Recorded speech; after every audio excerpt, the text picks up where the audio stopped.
Okay, so just now kita dah tengok, kita dah tengok yang sudah cakap tadi. Untuk lukisan, 3 perkara ini sangat penting. No sketching, jangan nak lorek, jangan lukisan tu jangan putus-putus. No shading, tak payahlah kita nak beri sangat lukis berwarna-warna, tak payah. Dan yang penting leveling kena balance kiri dan kanan, atas dan bawah. Okay, and make sure bila label tu tepat kena ribosome. Segedebuk sini. Janganlah pula ribosome tu macam terapung, tak sampai pun salah. Okay, terus kita terus tanda dia memang sampai kena dekat organel yang kita nak label. Alamak, sorry. This one centrosome saya baru perasan. So awak label sendirilah. Nanti saya betulkan gambar ini. Alright, so seterusnya kita dah cover semua ni. Actually kita dah cover just now. In the next part of our lecture kita nak tengok ada plasma membrane yang membrane cell itu yang kita nak cover into more details lah. Taklah detail sangat, tapi kita nak tengok. Apa itu plasma membrane? Okay, if let's say kita ambil sel ini, okay, karung sel itu. Alright, the sarung sel itu dipanggil membrane. If you look at this, kita zoom out, you akan nampak inilah dia plasma membrane. Dia adalah a selectively permeable phospholipid bilayers found in all cell. Dia adalah phospholipid. Yang ni kan phospholipid tu dia ada hydrophilic head and juga dia ada hydrophobic tails, arranged in a bilayer, means that dia arrange dalam 2 layer dan ia akan menghasilkan, bila ada banyak-banyak dia akan menghasilkan this lipid bilayer. Dan disebabkan dia ada 2 region, hydrophilic dan juga hydrophobic region, maksudnya sekarang tak semua benda boleh masuk. Untuk melalui this hydrophobic hanyalah let's say the one yang fatty substance, okay, lipid hormone bolehlah pass through, gas pun bolehlah pass through, tetapi if let's say ion dan sebagainya tidak boleh pass through the plasma membrane, tetapi ia memerlukan let's say another protein untuk membawa masuk, let's say potassium bawa masuk ke dalam sel. Ia memerlukan protein. Awak kena faham ia bukan sahaja phospholipid, ia juga terdiri daripada protein. Okay, this one in this case kita ada transmembrane protein. Nanti saya akan explain. Dan yang paling penting keyword dia allow certain molecules or ions to pass through simple diffusion or facilitated diffusion. Okay, itu adalah dia punya explanation. Now, untuk plasma membrane dia ada model yang nak explain. Okay, model means satu bahagian benda contoh lah yang kita tengok. Ia dikenali sebagai fluid mosaic model. Kenapa dia panggil fluid mosaic? First, membrane ini dia sangat fluid, dia bukannya static, dia bergerak-gerak. Dan yang kedua, kalau kita tengok daripada atas, dia macam mozaik. If let's say ini adalah plasma membrane, part of plasma membrane yang kita tengok daripada atas, dia ada bulat, dia ada inilah macam mozaik. Awak tengok lantai awak, dia ada macam corak-corak bulat-bulat ni. Dan bulat-bulat ini adalah protein yang kita lihat daripada atas. If we view daripada atas, ini adalah mata cantik bulu mata sepanjang. So awak akan nampak akan ada bulat-bulat. Bulat-bulat itulah protein yang kita tengok daripada atas. Dan this model proposed by Singer and Nicholson. Alright. Kenapa dipanggil fluid? Why do we call it fluid? Because phospholipids and proteins itu dia move. It can move laterally or it can change up and down. Okay, dia akan ada flip-flop movement. Kalau kita kata lateral movement, maksudnya sekarang let's say phospholipid ini dia tidak akan berada di sini saja. Dia akan merayap, dia boleh pergi sini. Dengan cara dia akan tolak-tolak saja di celah-celah inilah. Dia akan lalu celah-celah tetapi dia akan boleh pergi sini. Dia lalu dalam satu hala saja. Macam mana saya nak lukis? You ibarat you ambil pen, you pegang pen biru belah tangan kanan you, pen hitam di kiri you, you gerak-gerakkan dia orang, pen biru pergi ke kiri, pen hitam pergi ke kanan. Tetapi dia masih dalam satu orientation yang sama. Okay, itu adalah lateral movement. So dia fluid. Kadang-kadang this phospholipid ini daripada yang bawah, the one yang in inner membrane, inner part of the membrane, this one adalah outer membrane. Okay, ni yang outer part of the membrane. Daripada yang bawah ini dia boleh flip naik ke atas, flip flop. Ini sangat-sangat jarang. Okay, ini sangat-sangat jarang. Okay, dia akan flip flop daripada atas ke bawah bila dia nak bunuh diri saja. Okay, bila sel tu nak apoptosis. Ni awak boleh baca, apoptosis. Bila sel itu nak bunuh diri, dia akan pusing salah satu phospholipid itu keluar. Bila dia pusing keluar, dia akan dibunuh. Okay, dia akan bunuh diri. Okay, that's why dia sangat-sangat jarang sebab kita tak naklah sel tu bunuh diri kan. Okay, jarang sel itu akan bunuh diri dia sendiri. Tapi dia memang akan kill itself lah at one point. Dan this one adalah sangat-sangat jarang. Yang common adalah this one lah, this lateral movement. It shows that the membrane is fluid.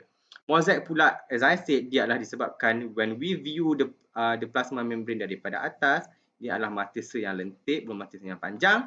You tengok atas memang nampak macam, bulat-bulat. Ada mosaic pula, mosaic structure. Disebabkan adanya a lot of protein yang embedded dekat the plasma membrane. The membrane. Okay, ini adalah protein channel ataupun sejenis transmembrane protein. Okay, protein ni pula ada banyak jenis. Sama ada dia yang kalau dia menembusi dua-dua part of the membrane, dia menembusi luar dan juga dia menembusi dalam, ia dipanggil transmembrane. Transmembrane ini ataupun integral membrane protein, trans means dia menembusi. Okay, trans means menembusi, membrane. Dia menembusi dua surfaces, the outer surface and the inner surface. Ini adalah transmembrane protein. Juga dikenali sebagai integral protein. Kenapa dia panggil integral? Disebabkan dia integrate dekat dalam fosfolipid. Ada protein yang dia separuh saja, dia dekat berada di dalam, dia dekat periferi, dekat tepi sahaja. That's why dia dipanggil peripheral membrane protein. Dia dekat-dekat at the inner leaflet of the membrane. Ini adalah inner leaflet. Ini adalah outer leaflet. Outer means luaran. Ni yang menghadap the extracellular. So dia adalah outer leaflet. Dalam ini dia menghadap inner cellular, intracellular. Intracellular ia dipanggil inner leaflet lah. Sebab dia ada dua kan ya. Dia ada dua layer. Satu inner leaflet yang bawah ni, yang menghadap luar dipanggil outer leaflet. Sebab dia menghadap extracellular lah. Kemudian, apakah dia component of the plasma membrane? Ada 4, phospholipid, protein, carbohydrate and cholesterol. Phospholipid ni, inilah dia yang sudah explain dalam chapter 1. Dia adalah, it has this hydrophilic head, hydrophobic region. Dia ada dua ciri.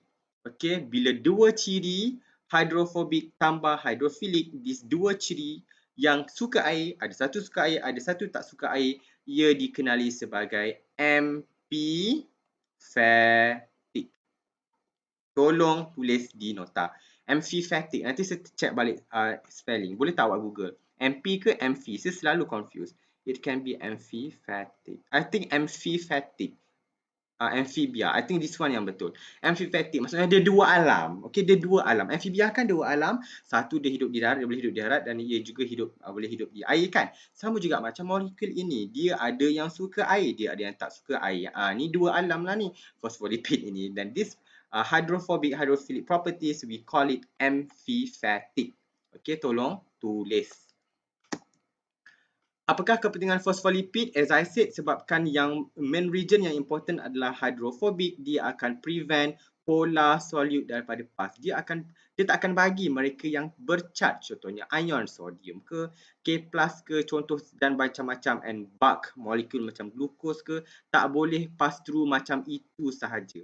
Tetapi still ia perlu dibawa masuk ke dalam sel menggunakan apa? Protein. Protein lah yang akan terbenam dekat integral ataupun transmembrane protein yang terbenam dekat fosfolipid. Inilah yang akan membenarkan this ion masuk ataupun dia akan membenarkan ion itu keluar. Glukos pun boleh masuklah melalui specific protein channel. Okay. So dia akan disebabkan dia memilih yang mana nak masuk, yang mana tak masuk. That's why dia dipanggil semi-permeable. Tetapi, okay, semi means dia tak semestinya telap. But you again, as I said, disebabkan dalam ini dia adalah hydrophobic, ini adalah phospholipid.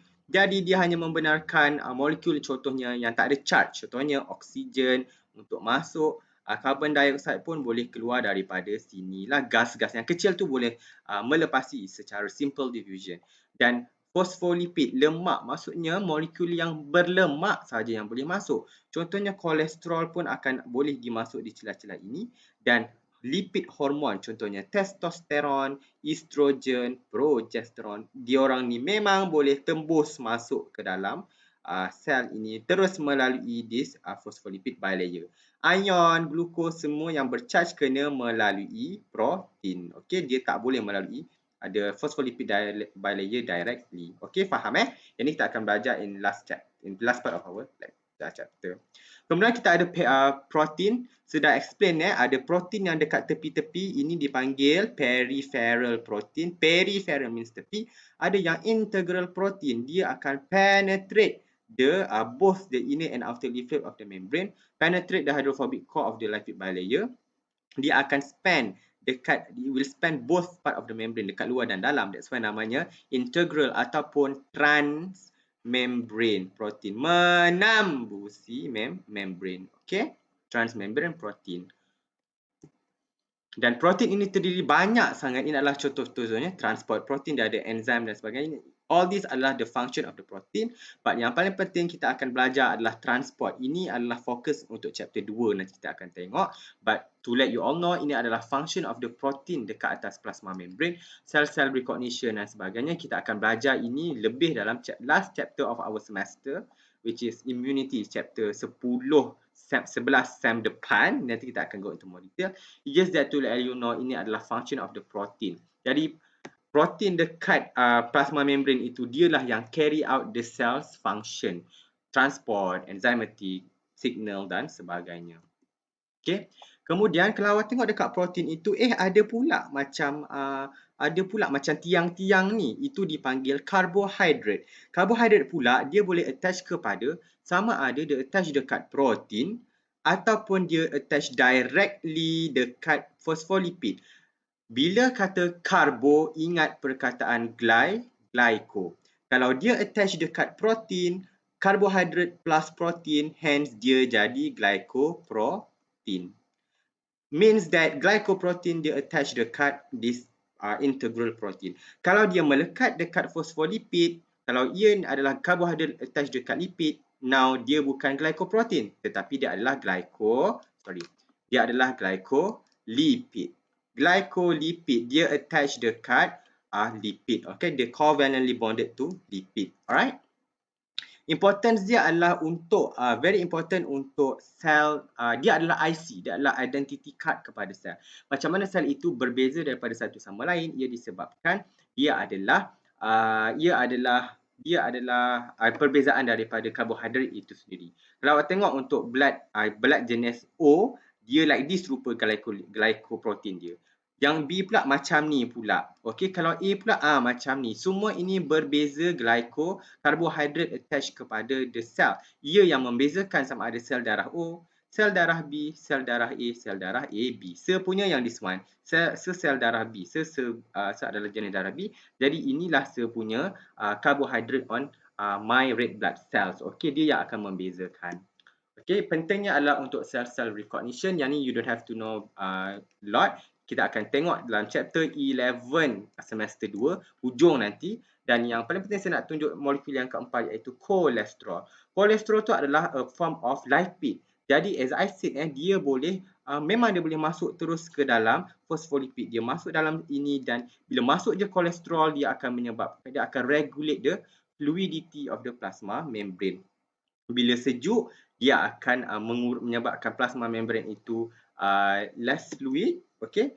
Untuk kolesterol, bila at warm temperature, dia akan menyebabkan dia akan prevent dia akan reduce fluidity of the plasma membrane supaya tidaklah bergerak sangat, nanti dia boleh hancus. Okey, kita nak kurangkan pergerakan. So bila at cool temperature, dia akan maintains the fluidity by preventing it from tight packing. So basically untuk kolesterol, yang ni you boleh baca sendiri.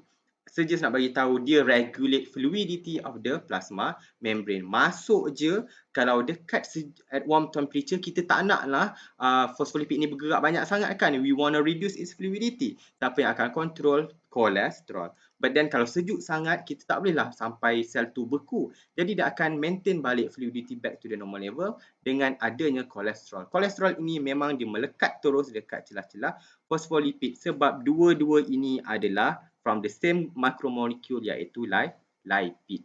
Hydrophobic, dorang geng lah ni kan. Okay. Ini adalah gambaran plasma membrane dengan lebih jelas.